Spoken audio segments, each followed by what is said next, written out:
రోజు మా ఇంట్లో చిలక ద్వాదశి పూజ చేసుకుంటున్నాము. ముందైతే ఇల్లు మొత్తం శుభ్రం చేసుకొని తులసి కోట దగ్గర శంకు చక్రాలు, గోపాదాలు, పద్మ ముగ్గు అయితే వేసుకోవాలి. ముందుగా మనం శుభ్రపరచుకున్న వాటన్నిటికి పసుపు రాసి బొట్టు పెట్టుకోవాలి.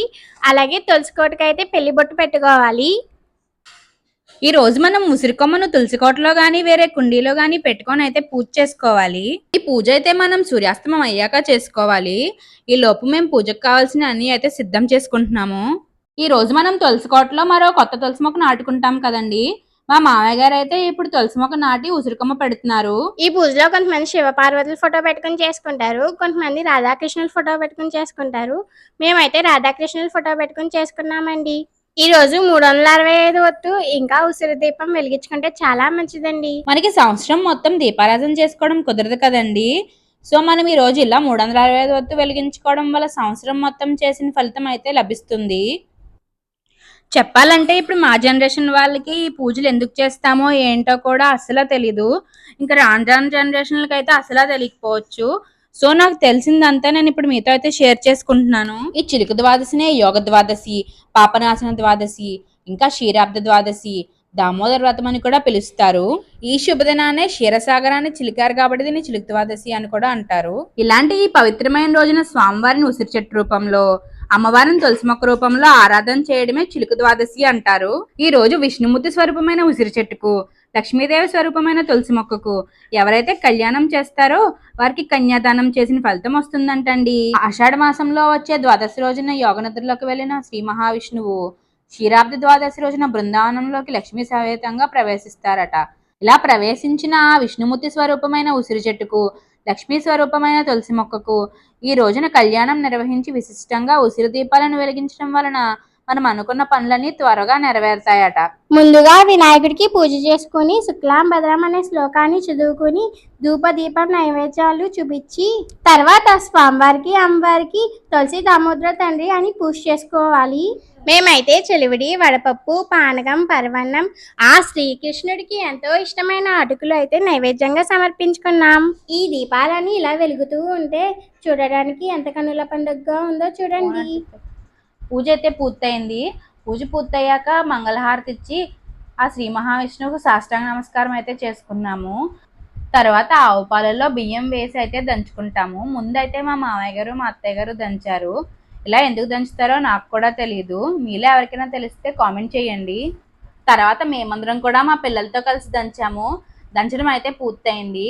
తర్వాత మేము ఆ తులసిమాతను ఆరాధిస్తూ ఒక చిన్న పాట అయితే పాడాము. ఎలా ఉందో కింద కామెంట్ చేయండి.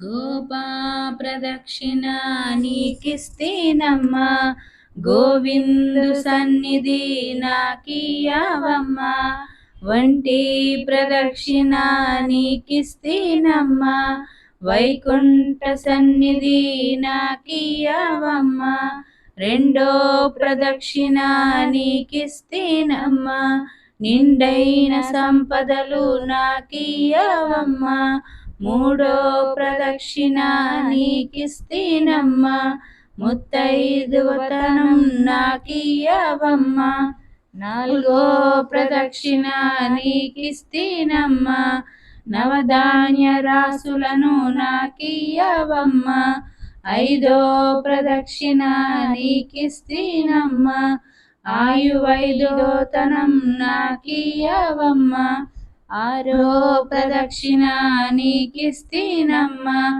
అత్తగల పుత్రుణ్ణి నాకియ్యవమ్మా, ఏడో ప్రదక్షిణ నీకిస్తేనమ్మా, వెన్నుని ఏకాంత సేవియ్యవమ్మా, ఎనిమిదో ప్రదక్షిణ నీకిస్తేనమ్మా, యమునితో బాధలు తప్పించావమ్మా, తొమ్మిదో ప్రదక్షిణ నీకిస్తేమమ్మా, తోడుగా కన్యలకు తోడియ్యవమ్మా, పదో ప్రదక్షిణ నీకిస్తేమమ్మా, పద్మాక్షి నీ సేవ నాకియ్యవమ్మా, ఎవరు పాడిన ఏకాశి మరణం, పుణ్య స్త్రీలు పాడిన పుత్ర సంతానం, రామ తులసి లక్ష్మి తులసి నిత్యం మా ఇంట కొలువైయుండి విరసిల్లవమ్మ.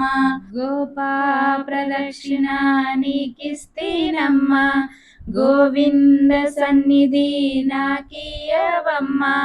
గోపా ప్రదక్షిణ నీకిస్తీనమ్మ, గోవింద సన్నిధి నాకీయవమ్మ. గోవింద సన్నిధి నాకీయవమ్మ, గోవింద సన్నిధి నాకీయవమ్మ. తర్వాత అయితే దంచిన బియ్యాన్ని అందరం ప్రసాదంగా తీసుకున్నాం. కొన్ని క్రాకర్స్ అయితే కాల్చుకున్నాం. మీలో ఇంకా ఎవరైనా మా ఛానల్ ఫస్ట్ టైం చూసినట్లయితే సబ్స్క్రైబ్ చేసుకోండి. ఈ వీడియో నచ్చినట్లయితే లైక్ చేసి మరింత మందికి చేరుకునేలాగా షేర్ చేయండి. మా ఛానల్ నుంచి మరిన్ని అప్డేట్స్ కోసం కింద ఉన్న బెల్ ఐకాన్ అయితే క్లిక్ చేయండి. Thank you. Bye bye.